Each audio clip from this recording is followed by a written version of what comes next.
Hola mis queridos amigos, nuevamente con ustedes su doctor Tiro, el que ronca en esta negra noche neoliberal, latinoamericana, sudamericana y ecuatoriana. Yo, como médico, hoy me toca hacer un diagnóstico de la situación de salud de Quito, y no solamente de la situación de salud, sino también de la situación de salud social y de salud mental de Quito. Dentro de la salud física, Quito es una de las ciudades que realmente está siendo afectada por un gran deterioro que depende de dos elementos. La una es la contaminación ambiental y el otro elemento es la ropa y el sedentarismo. El frío, la ropa y el sedentarismo. En el caso de la contaminación ambiental, Quito recoge el 50%, casi el 40% de todo el parque automotriz del Ecuador. Y como tal, dado que está rodeado de montañas y que tiene una defectuosa circulación de aire, se ha contaminado por gases que están comenzando ya a matar a los seres humanos de esta ciudad. Afectan desde el punto de vista de la respiración, producen hipertensión, agilitan la diabetes, y todas estas complicaciones se generan porque los taxistas, los buceros y los dueños de vehículos son la clase dominante, son el poder político en la ciudad. Ellos son los que pueden poner y quitar autoridades. En esta ciudad, el peatón y el perro tienen el mismo nivel. El dueño de un vehículo es el extremadamente acogido hijo de Dios, es el bendecido hijo de Dios. Entonces, en esta ciudad, no tener carro representa ser un pobre, un desamparado, la última rueda del coche, la última rueda de una sociedad. Como consecuencia, se vive una congestión de tráfico terrible. Viajar de Quito al Valle de los Chillos, al aeropuerto, a la mitad del mundo, o a cualquiera de las áreas periféricas, es lo mismo que viajar de Atacames a Muisne, que separa 90 kilómetros, si no es más. Es mucho más difícil y más fácil llegar de Esmeraldas a Atacames que de Esmeraldas a San Joaquín. De Esmeraldas a Atacames no se demora aún nada. De Esmeraldas a San Joaquín usted puede llegar a demorarse 2 horas. Pero dentro de la ciudad, 1 hora a las 6 de la tarde en el Amazonas, usted le gana a cualquier vehículo caminando por la vereda. Ese es el colapso, el caos, la amargura. Como consecuencia de eso, el factor de estrés. La gente tiene que llegar deprisa a su trabajo, ¿para qué entonces compra el carro? Y no puede moverse porque hay un embotellamiento y hay otro embotellamiento. Y se han inventado miles de fórmulas. Se ha creado el pico y placa. Bueno, se dijo el pico y placa una solución. No, no fue una solución. Sencillo. Se compraron picos pares y picos impares. Entonces tenemos 2 carros en la familia, los carros pares y los carros impares. Eso es todo. Se multiplicó el número de vehículos. Fue una medida mala. Mala.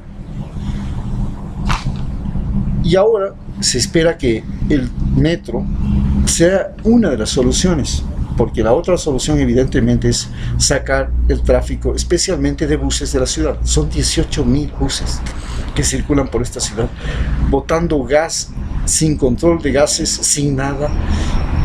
El gas y el combustible que se le vende, el diésel que se le vende, no tiene la calidad internacional y todo el mundo se está enfermando. Todo el mundo tiene que respirar ese aire contaminado. Pero esta contaminación no solamente es por los vehículos, también hay una contaminación por fábricas. Hay una gran cantidad de fábricas que se han establecido en la ciudad y que tienen un problema de contaminación. Pero además de esto, Quito es una metrópoli, y es una metrópoli, posiblemente la mayor metrópoli de Ecuador, porque convoca y reúne no solamente a todos los ecuatorianos, sino que convoca y reúne a todos los extranjeros que llegan a Ecuador, especialmente a toda la masa migratoria latinoamericana, cubanos, venezolanos y colombianos. Esto está fracturando y creando una nueva ciudad. Lo interesante de las masas migratorias, especialmente venezolanos y cubanos, es que esta masa migratoria inventa sus propios trabajos. En un comienzo tratan de ocupar los trabajos que hacen otras personas de la ciudad. Toda la gente se ofende por eso, pero no pasa mucho tiempo en que vemos que los venezolanos tienen imaginación, creatividad, lo mismo que los cubanos, y se abren sus consultorios, se abren sus talleres, se abren sus oficinas, se abren sus negocios y comienzan a generar ellos su propia riqueza. Ellos mismos comienzan a producir. Es una real dinámica, y eso es lo que está generando un gran progreso económico en la ciudad. La masa migratoria, el movimiento económico que genera la masa migratoria es impresionante. La gente de Quito estaba acostumbrada a vivir con cierta lentitud, con cierta tontería en la cabeza. Cuando llegaron a esta masa migratoria, todos tienen que ser pilas, todo tiene que ser despierto, todo se mueve, todo tiene agilidad. Esto es la gran contribución de la masa migratoria a la ciudad. Pero tiene una cultura que es el gran problema de la ciudad. Es una cultura, como les había dicho, que transforma la vanidad en mentira y en hipocresía. Y esta cultura es una cultura difícil de manejar porque tiene presencia, está fracturándose, se está cambiando, está rompiéndose. Es que en los años 60 sucedió una gran concentración. Primero, Quito, ya en la época de la colonia, llegó a ser considerado un lugar al que no podía acceder ningún ser humano de ninguna otra parte que no sea ecuatoriano, porque era una ciudad santuario. Aquí se congregaron las congregaciones católicas más importantes de Sudamérica, hicieron los templos más monumentales, pero sobre todo la congregación de los jesuitas, porque los jesuitas controlaban todo el acceso del Amazonas al Amazonas y a la Amazonía desde Ecuador. Desde Ecuador había facilidades para acceder, mucho más difícil era acceder desde otras partes, y desde Ecuador, desde Orellana, había una posibilidad de acceso a la Amazonía, y ellos controlaban la Amazonía. Y los jesuitas crearon aquí una ciudad convento, y eso dio la particularidad de su mentalidad. Hasta cuando yo fui niño, la gente tenía que vestir con faldas que bajaban a rodilla, porque enseñar la rodilla era pecado. Y la gente vestía solo ropa gris, y se iban a misa con mantilla oscura, negra, y se cantaban misas en latín, y la misa era cantada. Era una presión religiosa impresionante que dio paso a una sociedad muy hipócrita. La misma sociedad que ahora se revela a través de todo lo que ha sido los juicios a nivel mundial de la conducta de la curia católica en el mundo. Bien, ¿qué es lo que estamos viviendo ahora? Tenemos una fractura de esta conducta, y esto produce también un comportamiento psicológico nuevo. Sin embargo, sigue siendo una ciudad de gente que vive una doble vida. Una vida, la de estudiante, y otra vida que es la de la noche. El mismo estudiante sale en la noche y se convierte en grafitero. Toda la ciudad está grafiteada. Se vive una doble moral.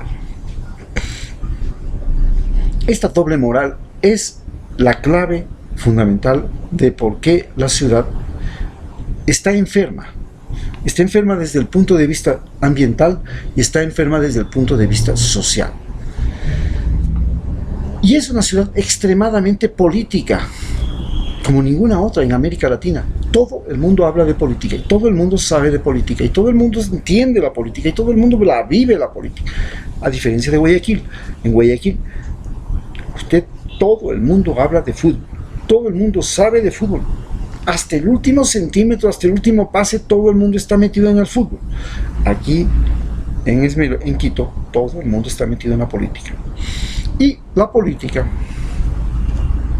se lo entiende no como lo que yo les estoy enseñando todos los días a ustedes, el acto de conocer y reconocer, sino como el acto de conspirar, el acto de maldecir, el acto de juzgar, de prejuzgar. ¿Por qué? Porque aquí en Quito existe esta predisposición religiosa al prejuicio. Ese es malo. ¿Por qué? Porque no va a misa.